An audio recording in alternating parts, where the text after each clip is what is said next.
So this is going to be a more of a kind of a core concept, giving an introduction to the platform and how it works. You can see just some of the use cases either around the outside here or in this honeycomb that Anaplan can be used for.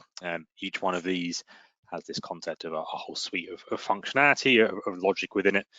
Demand planning, for example, everything from the initial creation of a baseline through things like statistical forecasting, product management, so new products, end of life, and then collaborative forecasting across different departments, sales team or demand planners, marketing and their promotions, even going out to the customers. So I won't be going through everything here, but just know if you're interested, we can also do a more in-depth, more customized demonstration for each individually if you want to go down that route.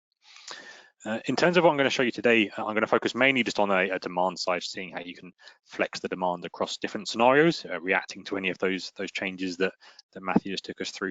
And then we'll look a little bit at how that flows through into the supply side, into the finance side, that kind of journey that Matthew mentioned there, they're doing at Casella Family Brands as well.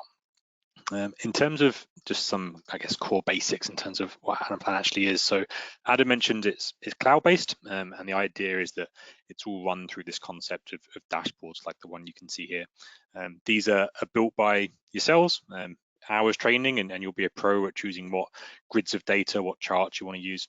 And importantly, they're used for both the kind of the reporting, the analytical side, drilling down through the data, as well as being used to actually capture that input, so people keying in their numbers directly through these dashboards.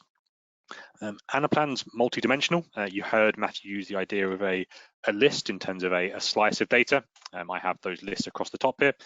In this kind of demo example, we have a kind of a split across different companies or entities, and then we also have this idea of slicing across our product hierarchy and across customers in this example. So I could look at the demand plan for Tesco's for product one, for example, and start to see my demand plan come together. You have complete control over what these lists or hierarchies are, how many you want to be able to slice and dice by, what level of detail you want to go down to. If you wanted to add another one for that kind of regional split, so the UK versus Europe, for example, as Matthew mentioned, that's all within your own control.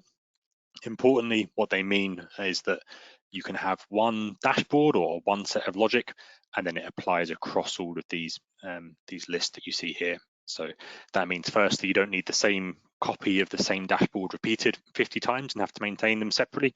It also then means that they're self-sustaining. So as you add in new products, new customers, if you move from scenario 1 that I have here to scenario 2 or 3 or 4, again, you don't have to make any changes to the logic or to the dashboards. You just add it into those hierarchies, and the whole platform will be updated for you.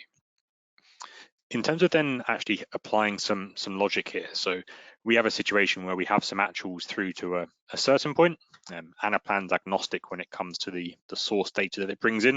We can connect directly into those source systems. You can do it via a CSV file, like Excel file, for example, and import it manually. That's your choice. And then in terms of the logic that is then applied, completely up to you. If you can think of the same kind of logic that you might do in a spreadsheet world, that's all possible within Anaplan, and importantly, with the same kind of syntax formula-based logic, as opposed to any kind of scripting or coding like some other tools you might be used to have.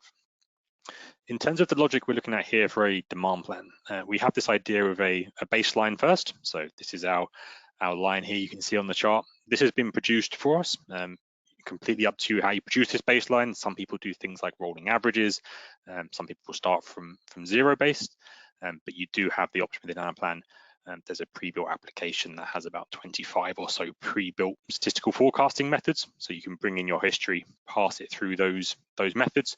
You can see a whole list of them here on the left-hand side, and down to a product by product basis or a product customer combination, whichever level you want to go down to. It can find that best fit for you for each combination and give you that starting point. And crucially, given some of the disruption that we've heard about over the last year or so, you have options around things like outliers, stripping out history, moving promotions, those kind of concepts as well, just to give people that starting point.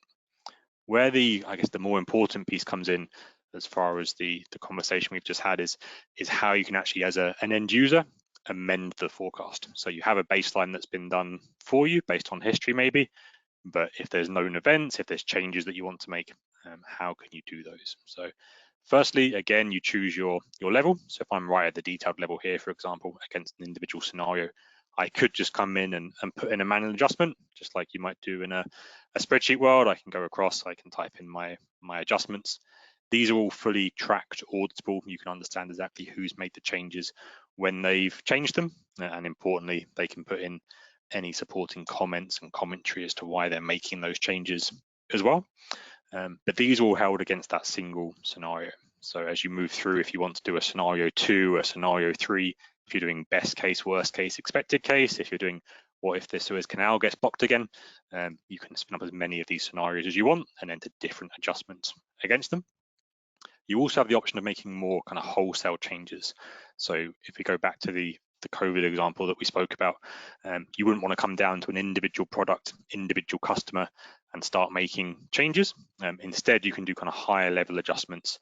I've got a couple of examples here. One is by product or product category, so I can make changes across all customers for a product. The one I'm going to focus on here is the idea of making changes at the customer type level. So if I look at my customer hierarchy that I have here, I've got individual customers, but rolling up into a customer type. A key one here being hospitality that was mentioned. So if I switch to hospitality, I can see my total forecast here for hospitality is my baseline. I could again make my manual adjustments, or I've got a couple of risks or opportunities here that I've already spiked out. So this allows me to pick a time frame, so I can go from week 20, for example, to week 30. Let's assume that there's a full-on lockdown and our demand drops by minus 80%, for example. If I choose to apply that to my current scenario here, you'll see immediately we have this impact coming through. This is obviously at the total for hospitality, but the way, again, those lists, the dimensions work in Anaplan means it can ripple down to individual customers, for example. So if I pick an individual customer, it'll reslice the data, but again, that 80% adjustment has been applied across the entire applicable customer range, shall we say. Same way here, just do another example. I'm going to tick on that once lockdown lifts, we actually get a boost in sales versus that baseline, and then assume that we return back to the baseline. So just by entering in a few adjustments here, we have that rippling across all of the lists as appropriate. And then in terms of what we're actually looking at, these outputs, these demand numbers, first, obviously, you can slice, dice, analyze them how you want to. And these are effectively pivot tables. So if I pop out this one here, for example, and say, that's lovely, but let me actually slice this across my products, just as an example here, what you can see is that change we've made, that adjustment due to lockdown is applying across every single product that we have within the business. If I do another slice here and bring customers down, again, we're seeing that adjustment and how it's applied. It skipped all of the customers that are supermarket, for example, and then if we get down to further down in our customer structure, we'll eventually find the customers that are hospitality, where those adjustments are starting to kick in. If I can just get a bit further down my list here. So once you have the data in Anaplan, in the database here, it's up to you how you slice, dice, pivot, analyze the data, as well as obviously layering on those adjustments where you want to. If I just bring this back to the dashboard we started with. So if you imagine we've done a bit more thought and we've actually put in a fully thought through demand plan against all of our customers, our products, against our regions maybe. We've done our analysis and we're happy with it. You do have the concept of a workflow that goes in the background, and you can choose to submit and have things approved as well if you want to build that in. Or as an individual user, I might actually want to do multiple scenarios before I actually submit something through to approval. So if I use my drop down here, as I said, these could be forever running. Some customers do like a best case, worst case situation. If I switch to scenario 2, I've got my same risk and opportunity down here, but I might say, well, actually, what if lockdown's not quite as bad? What if the boost afterwards is slightly better, and start to change my assumptions here. If I go to scenario 3, I could play around with perhaps the dates that we're doing these things for, or actually just enter in some manual adjustments here. Anaplan will keep all of this data separate, and it will keep it for as long as you want it to. So obviously now what you can have is these 3 scenarios, you can compare them against each other. So if I switch this through to another dashboard here, where I've got my scenarios going down the rows here, we can see scenario 1, 2, and 3 compared. Scenario 3 where we don't have that big drop off, scenario 2 where it's not quite as bad as we thought, and scenario 3 where it's the full 80% drop off, and we can compare them. But importantly, we can now flow these through to the other apps, if you want to call it that, throughout Anaplan. So this means that this demand plan doesn't just sit here and end. In fact, we can choose how we want to submit this through to the supply side, to the financial side of the business. If I have all ticked, then all 3 scenarios will run through, so we can actually do our supply side, be it replenishment or production, against all 3 demand plans. Or I might use my scenarios as more of a sandpit and then say, actually, scenario 1 is the one that I want to submit through, for example. So you have full flexibility on how far these scenarios will make their way through the application.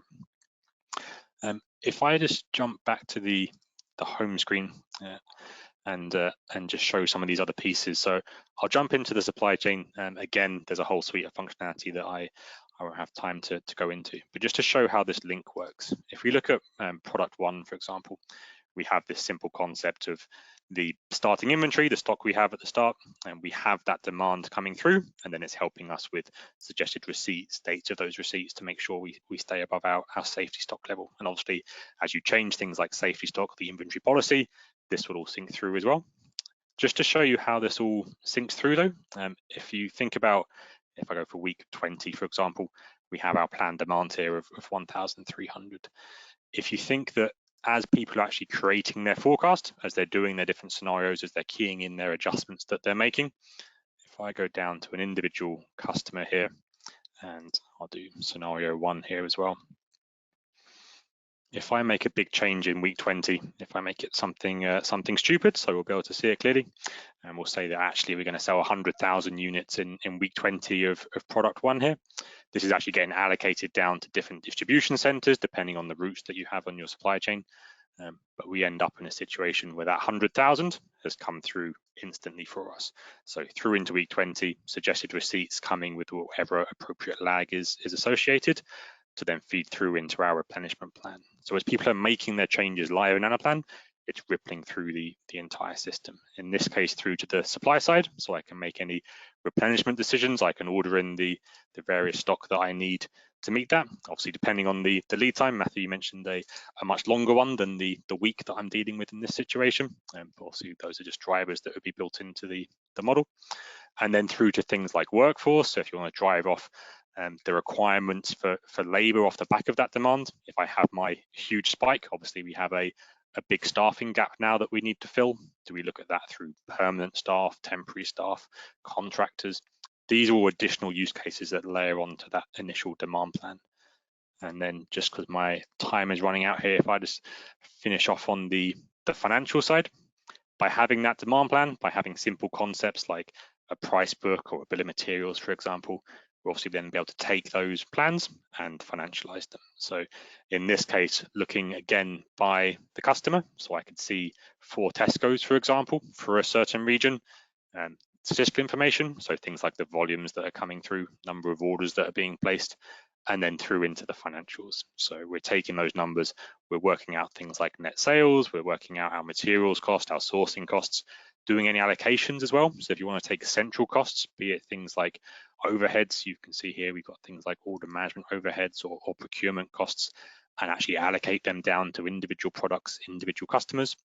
You have that whole concept as well, all of which bring you down to things like standard margin, to net sales, to cost to serve here, just by taking those initial input numbers and having drivers, lookup tables, etc., to bring it through to the financials. Again, all synced in real time, all with the idea that you can make a change all the way downstream to an individual demand for a unit in a customer, and then see this all the way through the financials. Here we stop at the kind of the income statement side, but through into working capital and the drivers that Matthew mentioned as well.